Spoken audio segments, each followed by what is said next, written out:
নমস্কার ত্রিপুরাবাসীগণ। আমার নাম শিবজ্যোতি চক্রবর্তী। আমি অ্যাকচুয়ালি রামনগরের বাসিন্দা। আমি লাস্ট 2013 থেকে আগরতলার বাইরে থাকি। বছরে 2-3 বার আসা যাওয়া হয়। অ্যাকচুয়ালি ভিডিওটা বানানোর কারণ হলো, আমি কালকে সকাল থেকে একটা বড় বাজে জিনিস ভাইরাল হয়েছে।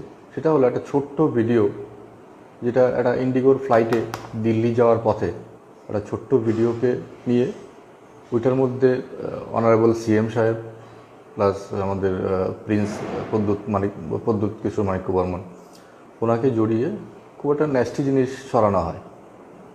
ওই ফ্লাইটে আমি ছিলাম, আমার সিট ছিল 2D, ওনারা বসেছিলেন 1A আর 1Cতে। তো সেই ভিডিওটা অ্যাকচুয়ালি আমি তুলি।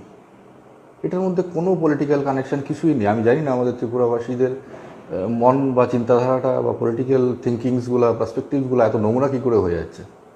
ওই ভিডিওটা আমি তুলি, কারণ আমি দুজনকেই ফলো করি বা দুজনেরই ফ্যান বলতে পারেন। আমাদের প্রথম chief minister, young chief minister rather, একজন হ্যান্ডসাম ইয়ং চিফ মিনিস্টার, ওনাকে সেভাবে আমি ফলো করি। আমাদের প্রিন্স, অবশ্যই উনি আমাদের হয়তো লাস্ট প্রিন্স, আমি শিওর নয়, maybe the last Prince of Tripura, ওনাকেও যথেষ্ট রেসপেক্ট করি। তো সেই সুবাদে ওই ভিডিওটা আমি নিই, কারণ আমি ওনাদের পাশেই বসেছিলাম, একদম কাছাকাছি। তো সেটা আমার একটা বেশ খুশি ফিল হচ্ছিল। আমি মনে মনে একটা ইচ্ছে হচ্ছিল যে ওনাদের সঙ্গে গিয়ে একটা সেলফি নেব, কিন্তু সেটা সাহস করে উঠতে পারেনি। হয়তো ওনারা দিতেনও না, কারণ ওনাদের সঙ্গে গার্ড ফার্ড ছিল। কিন্তু এই ভিডিওটা অ্যাকচুয়ালি আমার ওয়াইফও দুজনকেই ফলো করেন, দুজনেরই ফ্যান। তো আমার ওয়াইফকে তখন আমি ফোন করে বলি যে এরকম দেখো, আমার বাদিকের সিটেই দুজন বসে আছে। তো ওয়াইফও বলে, আর একটু দেখাও না কেরম। আর এইভাবে ভিডিও কল করা যায় না, আমি দেখি যদি ভিডিও করতে পারি তোমাকে পাঠাবো। সেই একটা ছোট্ট ক্লিপিংস আমি করে আমার ওয়াইফকে পাঠাই। ওরা দুজন বসে আছে, আমি যাচ্ছিলাম তামিলনাড়ু। আমার ফ্লাইটটা দিল্লি অবধি সেম ফ্লাইট ছিল। দিল্লির পরে তো ডিভাইড হয়ে যায়, ওনারা আমাদের মতো বেরিয়ে যায়। এবার এই ভিডিওটা আমার ওয়াইফের মোবাইল থেকে, আমি আমার ওয়াইফকে শেয়ার করি, আমার ওয়াইফের মোবাইল থেকে কীভাবে লিক আউট হয় আমিও জানি না, সেও বলতে পারছে না এক্স্যাক্টলি। জানি না ওর বন্ধুবান্ধব কারোর সঙ্গে হয়তো মোবাইলটা গিয়েছে, সেখান থেকে টুক করে নেওয়া হয়েছে।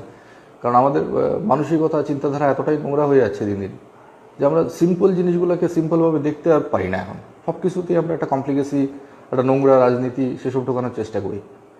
এই দুজন লোক যাচ্ছিলেন, রেসপেক্টেড দুজন লোক, এনাদের হতেই পারে যে সিটটা কোইন্সিডেন্টলি সেম জায়গায় ছিল, এটা প্ল্যানফুলি নয়। বা ওনাদের মতো ডেলিগেটসরা যখন যায়, ওনাদের জেনারেলি 1 বা 2তেই সিটগুলো থাকে, 1A থেকে 1F-এর মধ্যে সিটগুলো থাকে। কারণ আমি অনেকদিন ধরে প্লেনে ট্রাভেল করছি, আমি জিনিসটা লক্ষ্য করেছি, ডেলিগেটসদের 1A সিটগুলো থাকে।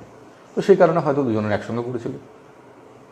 তো কালকে এই ছড়ানোর পরে আমি রীতিমতো প্যানিকড হয়ে যাই যে এই ভিডিওটা কী করে লিক আউট হয়। এটা আমার একটা নিজের ইচ্ছে করে বানিয়েছি, কারণ আমি দুজনকেই রেসপেক্ট করি, দুজনকেই শ্রদ্ধা করি। I was feeling proud to be sitting aside with them. তারপরে কালকে বিকেল থেকে আমার কাছে অনেকগুলো ফোন আসে বিভিন্ন থানা থেকে, স্পেশাল সেল থেকে। তো ইনিশিয়ালি আমি প্যানিক হয়ে যাই, কারণ এরকম জিনিস আমার সঙ্গে ঘটেনি কোনো দিন। আমি কোনো দিন থানা পুলিশ কাছারিও করিনি, আমি কোনোদিন কোর্টেও যাইনি। তো আমার কাছে ন্যাচারালি এটা একটা প্যানিকিং ছিল, আমি রীতিমতো ভয়ই পেয়ে যাই ব্যাপারটা নিয়ে। তারপরে আমি আমার ওয়াইফকেও বলি যেমন ঘটনা। তো আমরা করি কি, আমরা ভয়ে প্রথম দিকে যারা ফোন করেন ওনাদেরকে আমরা নাই করে দিই বেসিক্যালি। ওইটা হয়তো ভুল হয়েছে, প্রথমেই সত্যিটা বলা উচিত ছিল। আমরা প্যানিক হয়ে আমরা প্রথম বলে দিই যে না, আমার মোবাইল থেকে হয়নি, আমি করিনি, সেসব বলে দিই। কিন্তু অ্যাজ টাইম গোজ, আমি রাত্রে 10টা নাগাদ আরেকজন আমাকে ফোন করে কোনো একটা থানা থেকে বা স্পেশাল সেল থেকে। তখন আমি ফিল করি যে না, জিনিসটা মিথ্যার বেসিসে কোনো জিনিস রাখাটা ঠিক না, কারণ মিথ্যাটাকে বেশি দিন লুকিয়ে রাখা যায় না। তো আমি ওনাকে কনফেস করি যে দেখুন, এই ঘটনা, ভিডিওটা আমি ওরকম বানিয়েছিলাম। হ্যাঁ, হয়তো প্লেনের ভিডিও বানানো ইলিগেল, সেটা হতে পারে, maybe I am wrong in that case. তো I apologise, really apologise for that. কিন্তু আমি ওনাদেরকে দেখে আমার সেই উৎফুল্লতা আটকে রাখতে পারিনি আর কি। তো সেই কারণে আমি ভিডিওটা বানাই। তো আমি ওনাদেরকে প্রথম না করি, তারপরে আমিও কনফেস করি যে হ্যাঁ, আমি ভিডিওটা আমি বানিয়েছিলাম, কিন্তু আমি ওয়াইফের জন্য পাঠিয়েছিলাম। তো সেটা নিয়ে এত পলিটিক্যাল ইস্যু করার কী আছে? আর সেটাও আমি জানি না ওর মোবাইল থেকে কী করে লিক আউট হয়। তারপরে আমি ডিসাইড করি তো আমি একটা জেনারেল পোস্ট দিই। ওই জন্য আমি ফেসবুকে আমি চেয়েছিলাম আমার ওয়ালে পোস্ট করে ওনাদেরকে ট্যাগ করার জন্য, মানে রেসপেক্টেড সিএম প্লাস এইকে আমাদের প্রিন্সকে, কিন্তু সেই ট্যাগটা হয়নি। বেসিক্যালি ট্যাগটা আমি করতে পারিনি, হয়তো আমি ফেসবুক নিয়ে এতটা ঘাটাঘাটি করিও না, সেই জন্য প্রপারলি হয়তো জানিও না, আমি ট্যাগটা করতে পারিনি। তো আমি লাস্টে ওই প্রদ্যুৎ মানিক বর্মনের ওনার যে ভিডিওটাকেই আমি শেয়ার করি আমার ওয়াইফকে ট্যাগ করে, আর তার মধ্যে আমি একটা পুরো বয়ান আমি লিখে দিই। যে বয়ানটার মধ্যে আমি লিখেছি সেটা আমি আপনাকে পড়ে শোনাচ্ছি। আমি লিখেছিলাম যে respected CM sir and respected Mr. Pradyut Manik Debbarma, this is to confess that the political thinking and approach of few citizens has really gone to this extreme doom side. Simple things are being turned and twisted into nasty perspectives unnecessarily. This video has completely gone viral on some bogus agenda. I, being a citizen of Tripura, I am always proud of my CM, Mr. Biplab Kumar Dev, and I am a fan of him too, as well as respect our Prince of the state. I would like to confess that involuntarily I took this video to share with my wife only, as we both are fan follower of Honorable CM Biplab Kumar Dev and respect him a lot. I wish I would have requested to take this as selfie rather than taking this video in disguise. Then definitely this wouldn't have turned such nasty. Both of them maybe coincidentally were traveling together on the same flight. I don't know.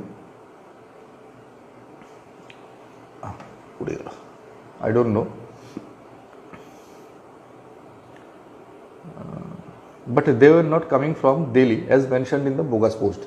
Poster মধ্যে প্রথম যে পোস্টটা ছিল তার মধ্যে লেখা ছিল যে এরা নাকি দিল্লি থেকে মিটিং করে ফিরছে। মানে যে পোস্টটা ভাইরাল করেছে বদ উদ্দেশ্যে, সে কিন্তু পোস্টটা জানেই না কি হয়েছে, ভিডিওটা পেয়েছে ভাইরাল করে দিয়েছে, সে জানেই না ওনারা যাচ্ছেন না আসছেন, সন্ধ্যার সময় কোনো ফ্লাইট দিল্লি থেকে আসে না যায়। But they were not coming from Delhi as mentioned in the bogus post. Rather, they were traveling to Delhi, যেটা আমি দেখলাম আর কি। The reason is absolutely not known to me, and how can I know even? আমার জানারই কথা না। From yesterday evening, I received numerous calls from special cells inquiry about this video. Initially, I got panicked as I couldn't even think what is going on with the citizens of Tripura, making chaos of simple things. So being panicked, I denied about the same to the inquirers, but eventually I made up my mind and decided to confront that this has no political connection. Dear citizens of Tripura, within bracket whoever is responsible for the same, please don't make chaos of unnecessary events. This creates nasty confusion and destroys relations and respects. আমি এটার বলার কারণ হলো, আমরা না জেনেই একটা কিছু সিম্পল জিনিসকে যখন মানে বাজে এজেন্ডা নিয়ে চলে যাই, হয়তো আমি 7 বছর ধরে ত্রিপুরার বাইরে থাকি, আমি ত্রিপুরা পলিটিক্স সম্বন্ধে তেমন কোনো ওয়াকিবহাল নয়, কিন্তু ভিডিওটাতে যা বুঝলাম যে ওনারা দুজন অপোনেন্ট পার্টি হলেও একজনের প্রতি একজনের একটা রেসপেক্ট থাকে। তো এইসব কারণে ওই রেসপেক্টগুলো চলে যায়। অপোনেন্ট পার্টি হওয়া কোনো অন্যায়ের কিছু না, কিন্তু সেই রেসপেক্টগুলো, বেসিক যে রেসপেক্টগুলো, সেই রেসপেক্টগুলো চলে যায় এনাদের। However, I would also request, being a responsible citizen of the country, if I did a mistake taking this video, I apologize to both Honorable CM Sir and respected Mr. Pradyut Manik Debbarma for this act. However, I would also request your good self, if I get a second chance to get face to face, I would definitely love to and will request for a selfie at least, and will show the citizens that things can be simple also in terms of respect and honor.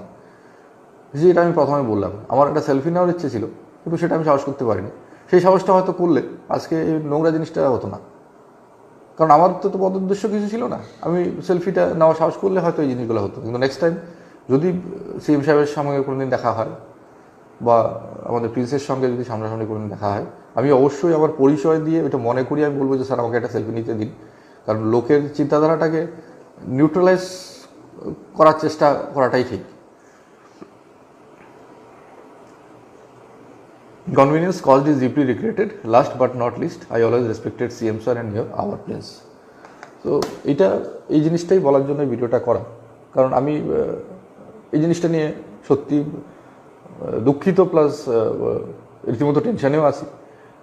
কারণ এই জিনিসগুলা, ফেসবুকটা নেহাতি একটা social media, কিন্তু unfortunately এই social মিডিয়াতে আজকালকার ডেটে আনসোশ্যাল জিনিসই বেশি হয়।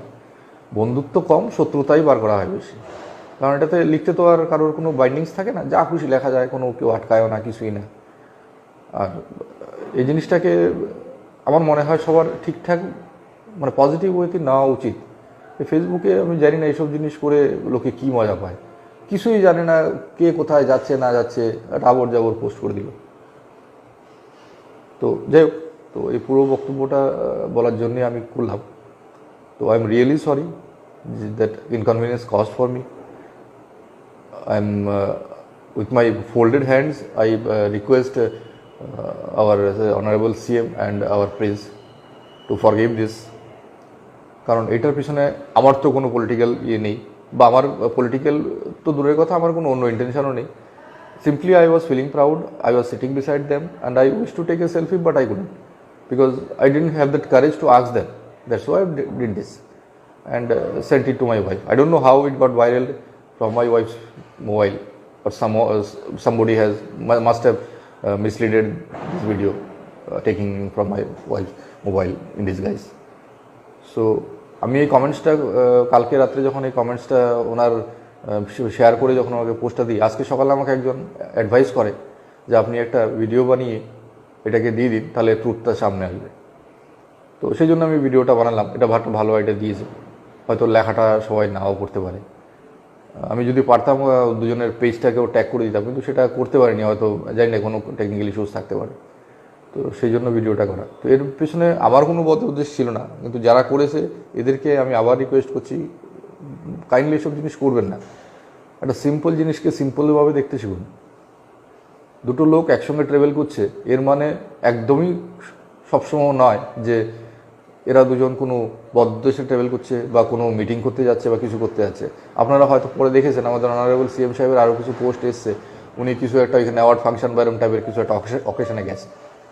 আর আমাদের প্রিন্সের আমি যেটুকু জানি উনি দিল্লিতে প্রায় সময় থাকে, তো হতেই পারে কোইন্সিডেন্টলি গেছে। আমিও ওনার পাশে বসতে পারতাম, আমার টিকিটটা অফিস থেকে কেটে দেওয়া টিকিট, কর্পোরেট টিকিট ছিল, সেই জন্য আমাকে 2-তে দিয়েছে। এটা হতেই পারতো আমাকে 1-এ দিতে পারতো বা ওনাদের পাশে হতে পারতো। তো সেটা বড় জিনিস না। একটা প্লেনে ট্রাভেল করাটা একসঙ্গে, that is not also a crime. আর আমি যেটা করেছি, I think that is not also a crime, কারণ এটা আই ওয়াজ ফিলিং প্রাউড, ওই শখে আমি ভিডিওটা হয়তো নিয়েছি। কিন্তু এই জিনিসটা এরকমভাবে টার্ন করবে জানলে, আমি হয়তো জীবনের প্রথমই একটা ভিডিও প্লেনে করেছি আর কি, সেটাই ভাইরাল হয়ে গেছে। মানে আমি জানি না, মানে আমার মনে হচ্ছে যে প্রথম একখানা ভিডিও জীবনে করেছি, সেটাই হয়ে গেলো ভাইরাল। মানে আমি এটাতে হাসবো না, কাঁদবো না, খুশি হব, কী হবে বুঝতে পারছি না। এটা খুব নোংরা জিনিস হয়েছে। তো আমি দুজনের কাছেই ক্ষমা প্রার্থনা করছি। I really apologize deeply from my heart, যে এটার সঙ্গে কোনো পলিটিক্যাল কানেকশন নেই। এটা আমার নিজস্ব তোলা ভিডিও, আমার পার্সোনাল আমি নিয়েছি। আমি কোনো পলিটিক্যাল কানেকশন এটা শেয়ার করিনি। আমি আমার ওয়াইফকে শেয়ার করেছিলাম, তার মোবাইলটা যেভাবে হোক মানে কেউ মিসইউজ করেছে, তার থেকে ভিডিওটা বেরিয়েছে। তো দ্যাটস অল, সেটাই আমি বলতে চাইছিলাম। Thank you.